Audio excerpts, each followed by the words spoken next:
Welcome to part 2 of children's health. In part 1, we had a look at the importance for the health of the children that the parents present a united front. When the parents present a united front, that is very, very powerful. It makes a child feel incredibly secure. The Bible says in Proverbs 22 verse 6, "Train up a child in the way that thou shalt go, and when they are old, they will not depart from it." I guess it's a quoted one, and I think many parents can testify that when you train up a child in the way that they shall go, you establish habits. You establish excellent habits at a young age, and those habits will take them a long way. So the training of the child, giving the child guidelines. The most effective way to teach children is from cause to effect. So from a very young age, teach them cause to effect. Children love helping. They love helping, and it's important from a very young age that you establish in them the joy of service. They love to help. I know on a Friday night when our little grandchildren were staying, one of the joys they had was massaging Pa's feet. From the age of 2, they were massaging Pa's feet. And he gave them such lovely sounds as they massaged his feet. That was great encouragement to them. "Oh, you've got good hands. You're doing a good job there. Whoa, yes, that's the way to do it. A little bit more under there." It got to the point where it was something they just looked forward to and they loved. They're not as interested when they're 15. But when they're young, to establish in them the wonderful gift of service. Jesus came to serve. He would have us take up the wonderful role of service and also to teach the children. Children from as young an age as possible, teach them to be part of the family firm, part of the family business. So as soon as they are able, and of course they love putting things in things even before they can walk, so showing them how they can put their toys away. They certainly know how to empty out the basket and have everything come everywhere. So when you are teaching a child at first, you do it with them. You put one in, I'll put in. I'll put 2 in and you put 2 in, you know, there's the first school. This is where school begins, is in the home with the simple things. And before you get them out of the bath at night, get them to put all the toys up in the bag or up on the edge of the bath. And one lady said that she even gave her little one a face wash with soap in it and would just wipe the edge so that there's no ring, because there's quite a ring, especially with them playing outside in the dirt. So from a very young age, teach the children to be as independent as possible. So where do the guidelines begin? They begin very, very early. In fact, the earlier they begin, the better. I'll tell you a story of what happened with my little grandson. My little grandson had an allergy to the wheat and the dairy that his mother was eating. He just was not putting on weight. He would cry a lot. My son said to me, "Babies cry a lot." I said, "No, they don't." If babies are crying a lot, that's an indication that something's wrong. Something's wrong. And I love the statement that Ellen White put in the book Child Guidance. She says, "Give the child nothing that they cry for." Now, obviously, if a child falls over and hurts themselves, of course you pick them up and comfort them. They're hurt. But if they're crying for something they want, always get them to stop. And as soon as they stop crying, and then you can pick them up, no matter what the age. Obviously, we're not talking about a newborn baby. Obviously, we're not talking about a 3 or 4 month old baby. But when they're getting to 5, 6 months, you can certainly train them. They've just woken up from a sleep and they're crying. You go in, stop. And you smile. You know what the smile says? "I love you." Stop. And as soon as they try to stop, then you pick them up. If they start crying big time, put them back down. Stop. It might take a little time at first, but this is how you can train your little ones not to cry for everything that they want. My daughter taught her babies sign language from a very early age. I think this is please and this is thank you. So before they could even talk, there was always an acknowledgement of thank you. And the first words is please and thank you. But if they still can't talk, it's I think that's please and this one's thank you. Just simple things, just acknowledgement that of appreciation for what the parent has done.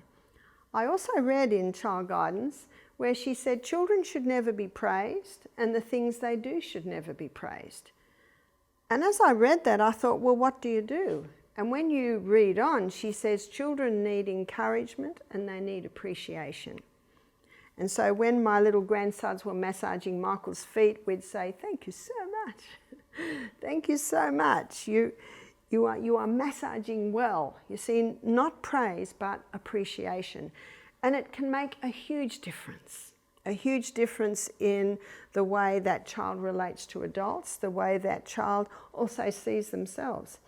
When you appreciate what the child does, when you are thankful for what the child experiences the joy of accomplishment and the joy of helping and pleasing others. And that's very important. So I'm going to give you the story of my grandson who had an allergy to the wheat and the dairy his mum was eating. So they put him on goat's milk. And he thrived on goat's milk. He started to put on weight. He did not cry so much. He started to sleep better. What we say in Australia is the proof's in the pudding. You might have that saying too. It's cause and effect. The child is now happy. So in other words, the food that the child is having is sitting well with him. So I visited, and I think little Sonny was probably about 10 months of age. He was put onto the goat's milk from, I think, about 5 months of age. So now he's 10 months of age. And I noticed that his mum made up the bottle and laid him on the lounge to feed. And I said, oh, can I please hold the baby and feed the baby? I think it's very important, if you cannot breastfeed, that you always hold your baby. Look at your baby and hold the bottle. Just pretend that you're breastfeeding. Hold them close. That's a lovely nurturing time. And I would feed him, and then he began to poke me. His little finger started to poke and to pinch, and it hurt. And I put my head away. What does that baby want? He wants me to look at him and smile and say, oh, you are so lovely. You can say that then because they don't quite understand it. They just know that they're nice, warm words coming. For a little 3-year-old, I would not say, oh, you are so lovely. I would say to the 3-year-old, thank you so much for being such a great helper. Hasn't Jesus given you the most beautiful hair? And let's brush it and make it look nice and neat. So they're the things that you would say. So I'm saying to this little baby, oh, you are such a lovely little baby, but he started to poke, so I put my head away. Now, what does that baby want? He wants my full attention. He wants my smiles. So he's not happy that my head is turned away. I keep my head turned away for maybe 30 seconds. That's a long time when that baby's wanting you to look at them. And then I come back and I smile. You know what the smile says? I love you. What did my head going away tell him? Unacceptable behaviour. You see, it is our role as parents to show them what is unacceptable behaviour and what is acceptable behaviour. I start again. Oh, you are so lovely. And it took a couple of minutes. He started to poke me again. So I put my head away again. And this time I kept my head away for 40 seconds. He's starting to get irritated that I'm not looking at him, so I come back again. And I start again. Oh, you are so lovely. Are you liking that milk? Isn't it lovely milk? It's so warm. Just all the little bits and pieces that you say to them. And he started to poke me again. Now this time, it was about a minute before he started poking me again. So I put my head away again. This time, I kept my head away for maybe 50 seconds. When I came back, I smiled again. He never did it to me again. He never poked me again. Now I realise why the mother was putting him on the lounge. Because his mother, rather than look at him, she liked to look at her phone. And there was only one way he could get attention, and that was to poke her and pinch her. He had learned that's how I get mum's attention, but she'd reacted by just putting him down to feed him, so he lost he lost mum, he lost everything. That baby never poked or pushed again. So babies will try things. They're not being naughty because they don't know. And that's where you train them. By cause and effect, you train them. So let's say the child is 10, 11 months old and eating some cucumber and throws everything on the floor. The mother comes along and picks it all up and puts it back on the tray. Or gives him a new bit. And the baby's happy because baby got a reaction, so baby throws everything on the floor again. The mother frowns, don't throw it on the floor, and picks it up, but the child really just got a reaction. Now, one man said to me, when he came home and saw his little one doing that, he got a little chopstick and he just flicked the baby's wrist. And that hurt, and the baby cried. And the father said, no. Can you see that little pain is giving a message to that baby, oh, I mustn't throw things on the floor. I'm not going to throw anything on the floor again, or I will get that little sting. See, it's just like touching the fire. If they touch the fire, they'll never touch the fire again because, ow, it hurt. That's all the training or the guidelines or the discipline is. It's just training them on what to do and what they cannot do. Now, unfortunately, in one situation, the mother got angry at the father because he'd flicked the baby's hand. She said, don't, she's only a little baby. Can you see what's happening right now? The baby is already seeing some dissension there. Now, even though the baby can't talk, the baby can pick up very quickly anger. They certainly know the difference between anger and laughter. And what the mother has just done, she has just been irreverent to her husband. She has just been disrespectful to her husband. And what happens now is the father gets angry at the mother and some of his love starts to dwindle a little bit. I say to the mother, it's not worth it. It's not worth it. This is your man.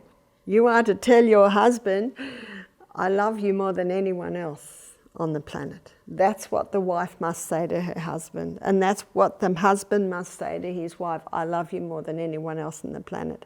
Unfortunately, many women, when they have babies, they start to leave their husband and join themselves to the baby. Join themselves to the children. No, no, no. Husband is always to be number one. And does the husband know it? Absolutely. So the husband gets to the point where he's moving into the other room. He's actually not coming home. He's going and visiting people because home is very difficult. He's got this little child who's really acting out. His wife will not let him pull that little one into line. It's not being cruel to tap. One lady said, I only tap. I said, no, tapping's not good enough. It's got to sting. If it doesn't sting, they do not learn. They do not learn. One lady said, my husband, my little crawling baby, if the baby gets near all the wires at the back of the television or the computer, he flicks the little one on her hand and the little one cries. And the father says, no, no, and picks the little one up and takes the little one to where she can go. And that wife, she was angry with her husband. She says, my little one, no, don't be angry with your husband. Because if that little one is allowed to play there, that little one could start pulling things and hurt them. They could start sucking and biting on electrical cords. Well, no. Far better to have the little sting and learn, no, we can't go there. So it's, no, you can't go there, but look where you can go. See, it's just cause and effect. So the child quickly learns, we're not going to do that because that hurts. We're going to keep over here. Start from a very young age, because the younger you start, the easier it is. I know it's hard, especially for the mother, her little one. But the younger you start, the easier it is. Many people start just too late. And you're always gracious, you're always kind. And if you deal with it immediately, anger doesn't come up in your heart. I was at a function one day, and it was in a home. And at that home, there was a couple. We'll call them Sue and John. Sue and John are the parents, and Sue and John have made a decision they are not going to smack their children. Now, the only time to smack a child is wrong is if it's in anger. And that's where, fathers, you can provoke anger in your children. When you are violent towards them, when you get angry towards them, you must be fair. And you must never strike in anger. That is when you teach a child violence. So what happens? This couple, the little ones, I think the little boy was 3 and he was playing with the toys. And because they don't discipline at all, there is no guidelines in the home, she knows that if she tells that little one to put the toys away, he won't. So she puts them away. She just puts them all away. And she puts the toy box over in the corner. And the little boy runs along, laughing, and pulls them all out again. And they're all over the floor. Now they're about to leave, so there's a bit of pressure there, we've got to go. What their mother did was she grabbed that little boy's wrist and she yanked him, quite violently I thought, away and pushed him over in the other corner. The little boy fell down crying. She was angry. She just got all the toys out, now he'd back, and he'd put them back again. And she put all the toys back, and they left with the little one still crying. Never ever are we to show any violence or roughness to the children. It would have been far better, I've just put the toys away, if you pull them out again, Mummy will smack you. Then the child pulls them out. I'm so sorry you've chosen the smack. Whack! That stung, it hurt. The little one cries, and then say to the little one, now you help me put them in, you help me put them in. You see, that does not hurt a child. Well, there's a little sting, just like if you touch a fire, your finger will be burned. They recover. But the violence of that mother pulling that and yanking that child, that harms a child. So because there are some people that will strike in anger, it's almost as if that's been thrown out. Another proverb is Proverbs 29:15. It says, rod and reproof give wisdom, but a child left to himself is a shame to the mother. I'd also like to present that child is a shame to that mother, because that mother can't take that child anywhere, because he will not do anything she says. He will throw a tantrum if he can't go his way. It's a shame. And another proverb says it can end up be bitterness to she that bore her or bore him.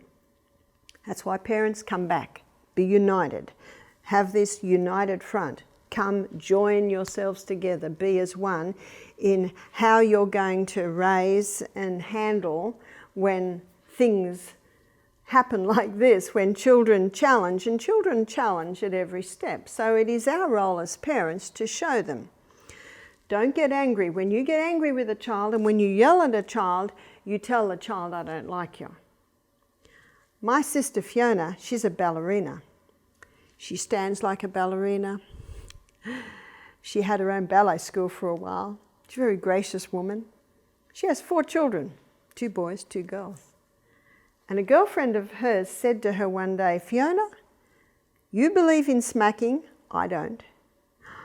I've never seen you smack your child, and I'm smacking mine all day long.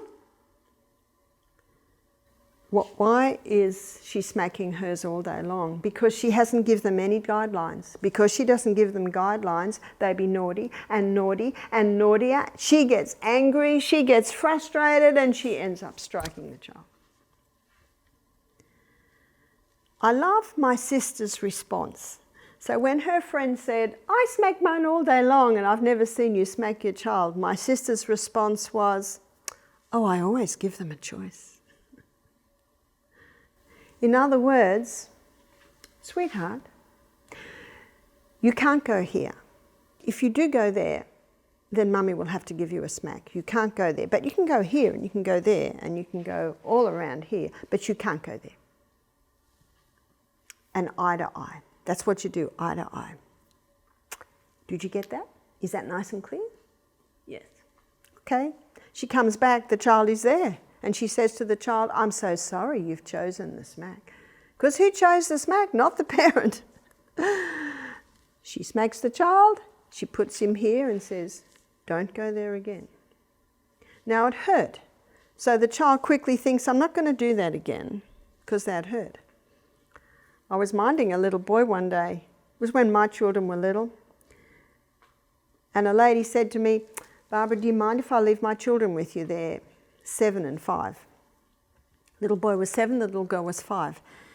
They said, we have to go to some meetings in town. We've got some documents we have to sign, and it would be just easy if we didn't have the children. I said, certainly, I'm home all day. And what happens when I'm minded children? They usually just play with my children. But this little boy, this little 7-year-old boy, he followed me everywhere. When I was doing the dishes, he was drying them, and the little girl did everything the little boy did. And then I went outside to do something, and he came with me and he helped me there. Where were my children? Well, they were actually all doing their school because my children were homeschooled. It was in the morning. So I was happy that these children were with me. And then the little boy said, would you like me to get some kindling for the fire? They're the little tiny sticks. I said, I'd love you to. Everything he did, the little girl did. She was incredibly shy and she's incredibly quiet. She just stood by him the whole day. And if I smiled and looked at her, she quickly looked down. I say to parents, don't be concerned if your children are shy. Far better to have a shy child than a precocious child. And children learn much by watching and listening. And so this happened all day. After quite a few hours, I looked around at the little boy and I said, your parents must be so happy to have such good helpers. Notice I'm not praising the child. Notice that I'm showing gratitude and appreciation to everything he's doing.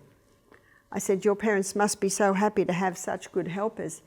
He said, it took a lot of smacks to get us this good. I was very impressed with that answer. He was giving all glory to his parents for his goodness. He was even acknowledging that there had to be a few smacks to get him that good. He wasn't mortally wounded or pained from what his parents had done. Obviously, his parents had laid the guidelines out. If you do this, here's your reward. But if you do that, that is the consequence. It's basically as simple as that, because cause and effect is the basic law. What does Proverbs 26 verse 2 state? The curse causeless shall not come. There is always a reason for things happening, and there's always an effect. So teach the child from cause to effect.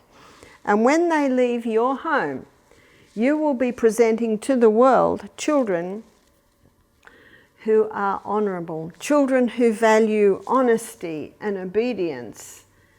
And where has that all been learnt? It's all been learnt in the home.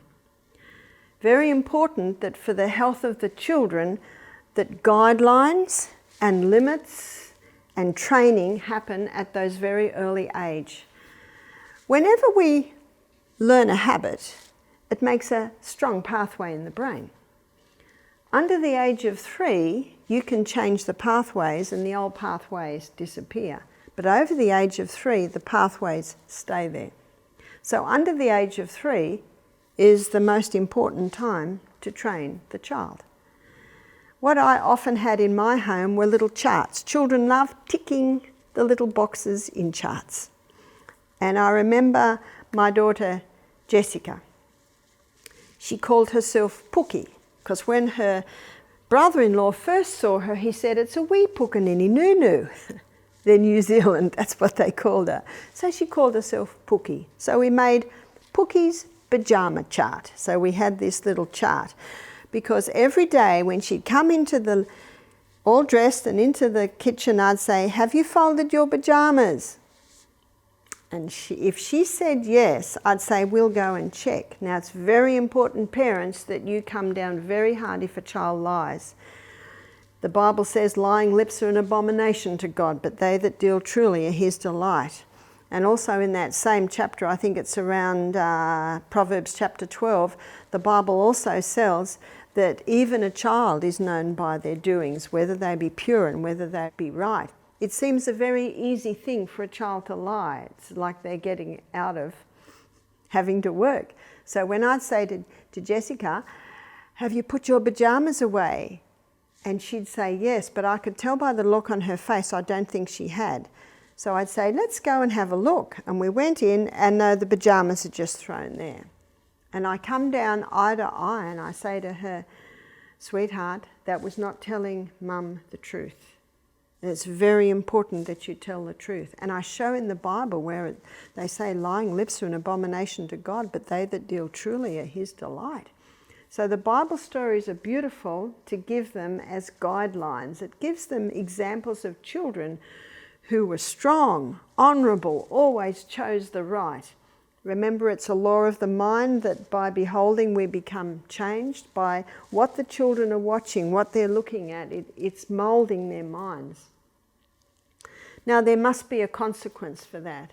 And I think it's important to also lay down early, you must always tell the truth. If you don't tell the truth, I will find out. And if you haven't told the truth, there will be a consequence.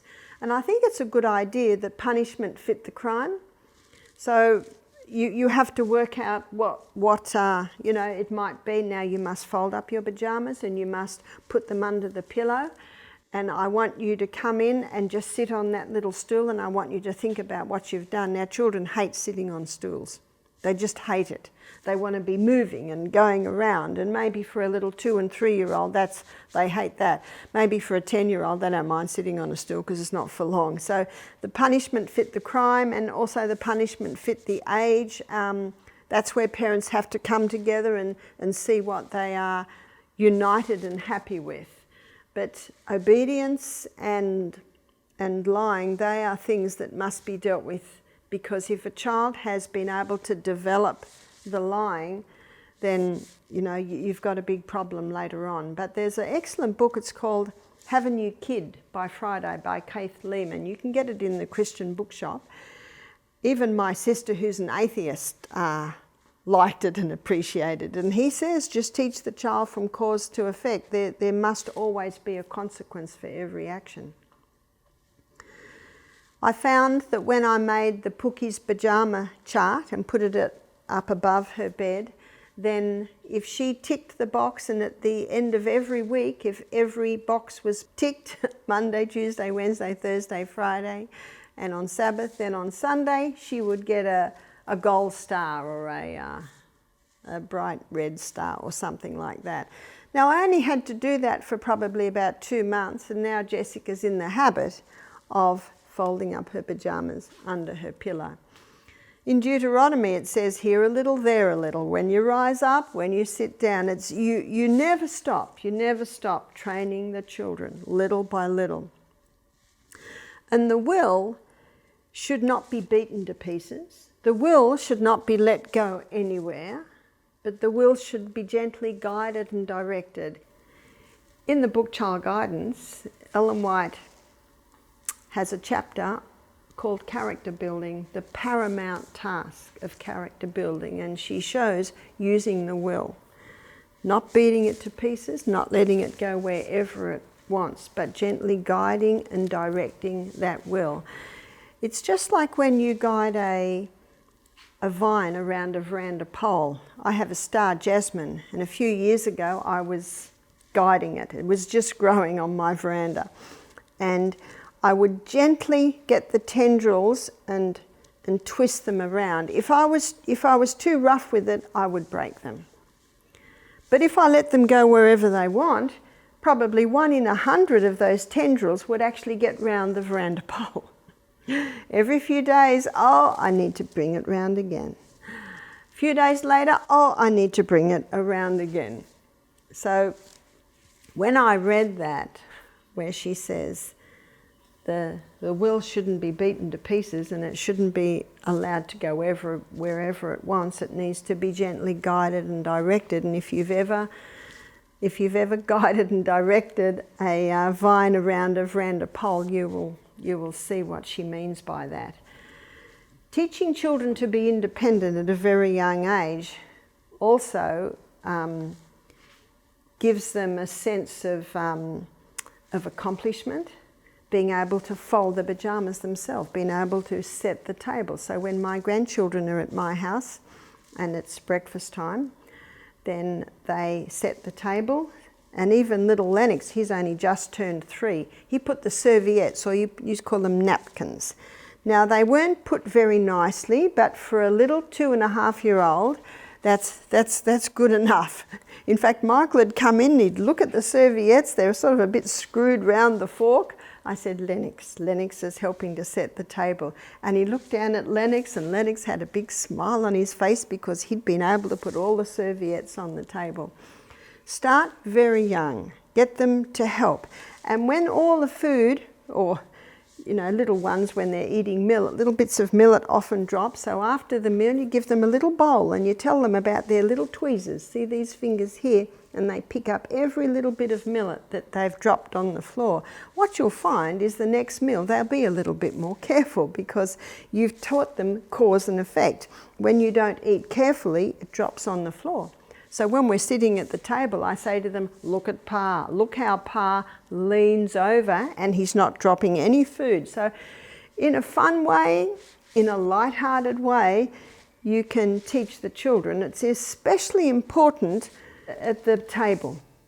At the table, it's incredibly important because if anyone's getting angry, if anyone's getting upset at the table, then that interferes with digestion. And I'm all about encouraging the best digestion.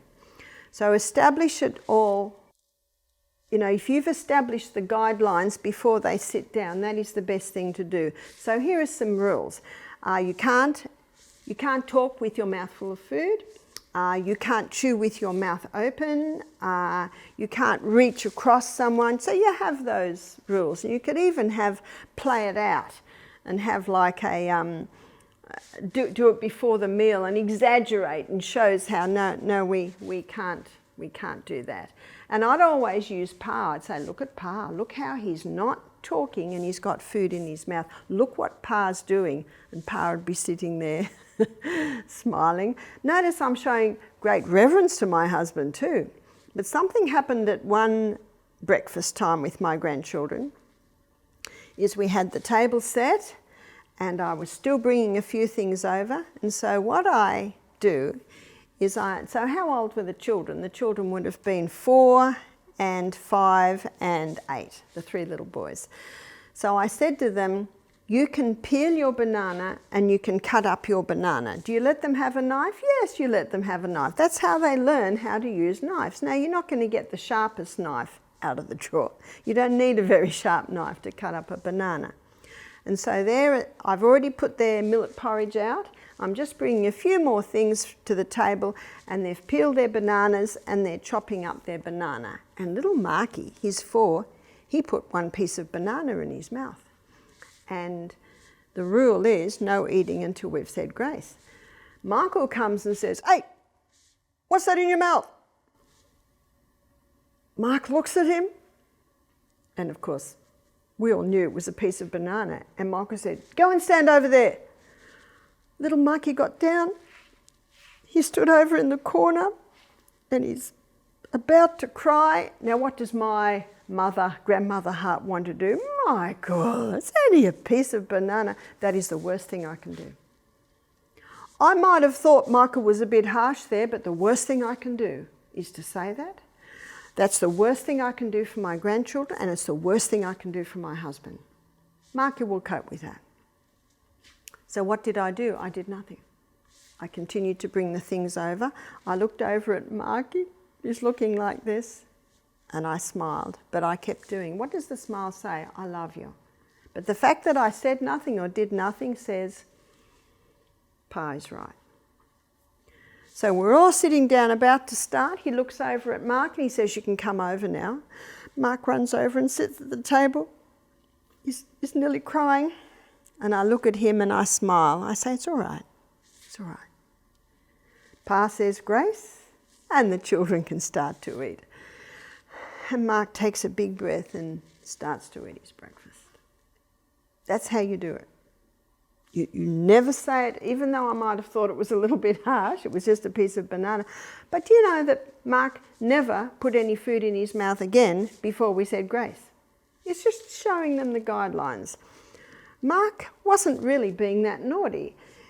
He knew he shouldn't eat, but I guess he didn't think about it. You know, sometimes they make mistakes.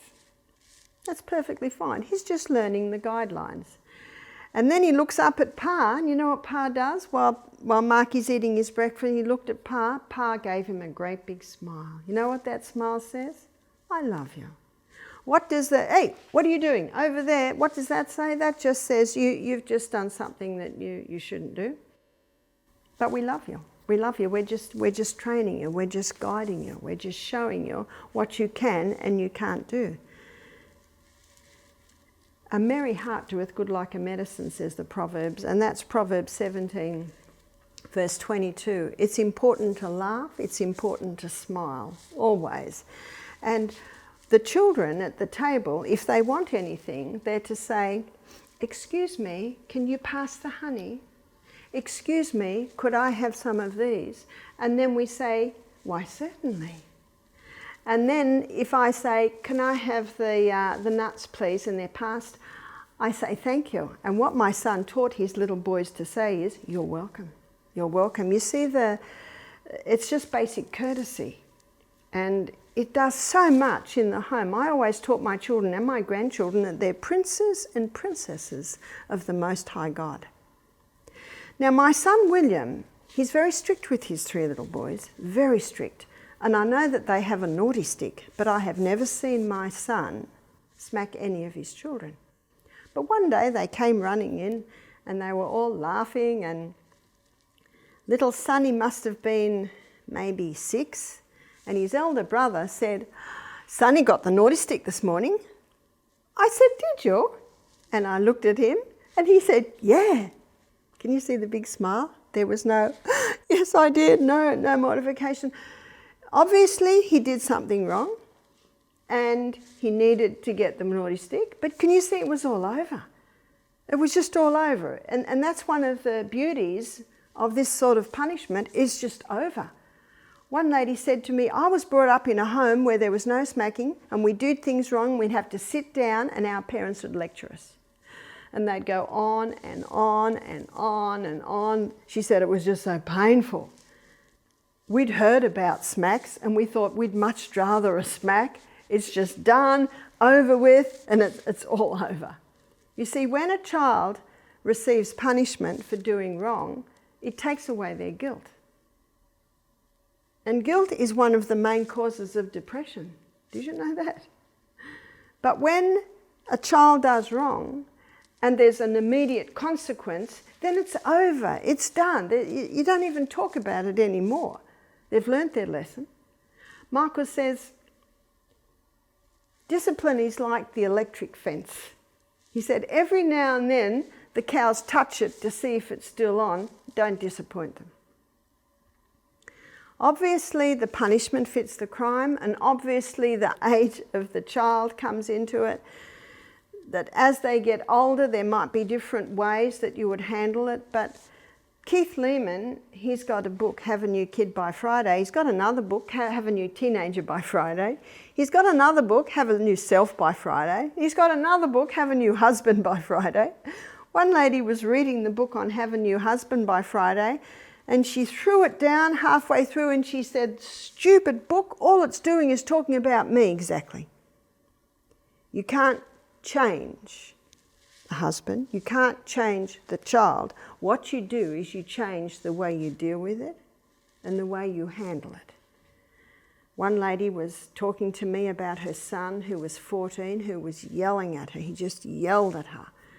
So I was talking to her about what had happened. I was talking to her about how she was handling him. And then right at the end of the conversation, she said to me, because I asked her, I said, do you yell at him? She said, yes, I do. Who had taught him to yell? She had. This is the contentious woman. This is the loud brawling. Better to dwell in the wilderness. I say to a mother, if you're in your kitchen screaming, where are the kids? They're gone. If you're in your kitchen laughing, where are the kids? They will come running in to see what mum's laughing at. That's why a merry heart doeth good like a medicine. Remember, he that is slow to anger is better than the mighty. He that ruleth his spirit than he that taketh a city. Proverbs 16:32. So important that the mother pray every morning, ask for wisdom, ask for guidance with her children, because they are also different. I noted with mine, I don't think there were two the same. I know my youngest son, William, he's a very tender soul. He's a very sensitive soul. And all I had to do was say, well, and put my finger up, and that was enough. Whereas my son, Peter, the next one up, he was a lot more challenging. I realise now that Peter likes things just so. And when things didn't quite go the way he wanted them to go, he would just cry. He would yell and cry. So we're at the table. He must have been 3. This always happened when children were 2, but it was still happening with Peter when he was even 3. He'd have porridge, and they could put a teaspoon of honey in the middle. They had a choice. They could mix the honey through their porridge, or they could leave it right in the middle, and some of them would leave it right till the end, and they had this little sweet mouthful. And usually they chopped banana on top. If the banana fell in the wrong spot, Peter would cry. If the banana happened to fall into the little pool of honey in the middle, he would cry. If the spoon touched the right, he would cry. So whenever he cried, he had to leave. That was the rule at the table. If a child cried at the table, they had to leave the table. And I remember once there was 5 times through breakfast he had to leave. He had to go out on the veranda. And when I heard that he'd stopped crying, I'd go to the veranda, I'd open the door and I'd say, are you going to be a good boy now? Now when I say, are you going to be a good boy now? Notice if he says yes, he's just acknowledged he was naughty. You're not to cry at the table. You're not to cry if your banana falls in the wrong spot. Can you see I'm guiding him? I'm training him in the best behaviour. And sometimes he'd go, no! So I'd shut the door, eat my breakfast. Come back. Are you going to be a good boy now? Yes. He's hungry. So he came up to the table and he'd be okay for a little while. It got to the point where this was happening mostly at breakfast, because apparently the banana sitting in the right spot and the honey sitting in the right spot was very important. It got to the point where I said to him, if you don't cry in the first 10 minutes of your breakfast, you can sprinkle carob powder on your porridge. Now I talked to the other children and I said, we've got to do something to try and stop Peter crying every meal. So we're going to give him a little bit of carob powder. And they all agreed. They were all older, so it was not a big deal to them. Because you also don't want the children thinking, he's getting carob powder and we're not. So you got to get all that right. That's why the Bible says, don't stir up anger in your children. It's got to be fair. It's got to be fair. But they understood, they were used to Peter having to leave the room, and it wasn't a big deal to them whether they had carob powder or not, but it was important to him. And that's how we got him to stop crying. I'd see him holding his breath and I'd look at him and I'd say, you're doing well, Peter. You're doing well. Hold on to it there. Do you know, I now realise that Peter is a master craftsman. He's a tiler and he's also a carpenter, and he does the finest, perfect work. In fact, I've had people look at his work and say, I've never seen a bathroom where I cannot fault even one join. So I say to parents, I said, the traits that you see in your children, you will see through life. But what I had to do was I had to train Peter. If I didn't train him like that, then when he's getting older, if one of his tilers doesn't do the tiling job right, what's he going to do? Lose it. So I was training him from a young age.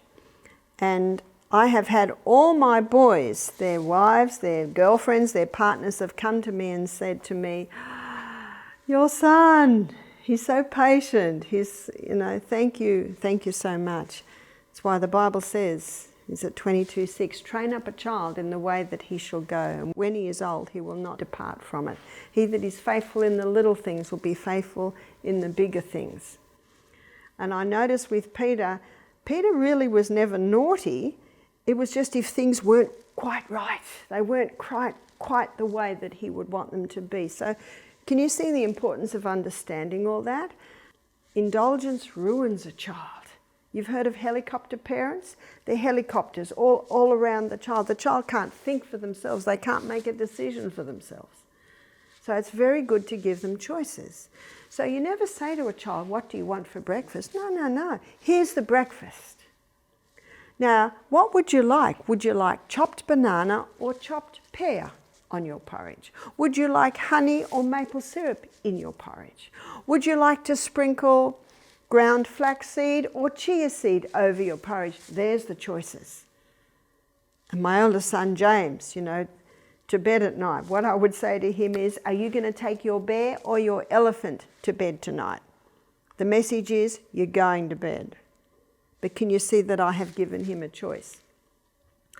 I noticed when I saw him recently, he's still got the bear on his bed. he's in his 40s now. So you give choices, and what those choices do is that gives the child the ability to think and to see that you are trusting them with the ability to make the right choice. But remember, be careful with the choices you give them. It's not what do you want for breakfast. Which do you want, soy milk or do you want almond milk on your breakfast? Or what would you like to do? Let's have some choices. Would you like to clear the table or dry the dishes this morning? So see what the message is? You're helping. But you can choose actually which you want to do. What I used to do with my children, I used to say to them, the first child that comes into the kitchen to dry up for me can do the glasses and go. But the ones that come into late in the kitchen, they're going to have to dry up the big pot. So you give choices. I never let my children get angry. If I heard a loud voice or an impatient voice, I would drop everything and I would go and I'd say, what's the matter? He did this to me. Why did you do that? Because she did this. Why did you do that? And you teach them how to debate. But never ever were they to be angry. Never ever were they to be bad, loud words. No. And they were never ever to push or be unkind to each other. That was established. And that beautiful in Ephesians, it says, be ye kind one to another, tender-hearted, forgiving one another, even as God, for Christ's sake, has forgiven you. So if I heard a loud voice and I'd come down and they're fighting over something, I'd often just say that. I'd say, be ye kind one to another, tender-hearted, forgiving one another, even as God, for Christ's sake, has forgiven you. When I would say scripture, I would see them calm. Also, music in the background, have the hymns, have the gentle classical music in the background. But I have found when children are well watered, well slept, well fed, you get children who have nice natures, calm natures. So the training of the children, you could call it training, you could call it discipline, you could call it reproofs, you could call it guidelines, whatever you choose to call it, using from cause to effect is the most powerful. So what would I do if I had two little boys and they're angry at each other and there's been words said there? I said, no, never let your speech be always with grace. He that is slow to anger is better than the mighty. He that ruleth his spirit than he that taketh a city. You see, the word of God is a powerful thing. So then they had to shake hands and they had to say sorry. And sometimes I'd make them hug. Oh, they did not like that. Sometimes there needed to be a hug. My husband, see, when we married, these were the ages of our children, 10, 11, 12, 13, 14, 16, 19, 21. So we had a whole lot around adolescent age. And if there was ever an issue, my husband would call a court case. We'd have the court case, and the younger children could have an older child to represent them if possible. And you'd have a jury, and we'd look at the situation and work out what was the problem and how did it come to that, and then there'd be a discussion about what would the consequence be. And I remember his daughter, she was 11 at the time, she hated green barley, so the boys reckoned the best punishment for her was a dose of green barley powder in a little bit of water. But keep it light, keep yourself in the best conditions. Go to bed early. Make sure you're drinking adequate water. Make sure you give yourself to God every morning so that you will have His wisdom, His discernment. As Ellen White says, the mother must rise above the petty annoyances that assail her every day. In other words, they come. They come. Little petty annoyances, and the mother must keep calm. Because when the mother keeps calm, the children keep calm. If the mother screams and yells, you know, many women that is a loud, contentious woman, you know what she creates? Loud, contentious daughters. An angry, violent father often creates angry, violent sons. So that's why the first lecture or the first presentation in children's health is the parents being united. The second one, which we've just looked at, is guidelines or discipline or training the children in the way that they should go. And in my next presentation, we're going to go to feeding children, and we're going to have a look at the best food for children.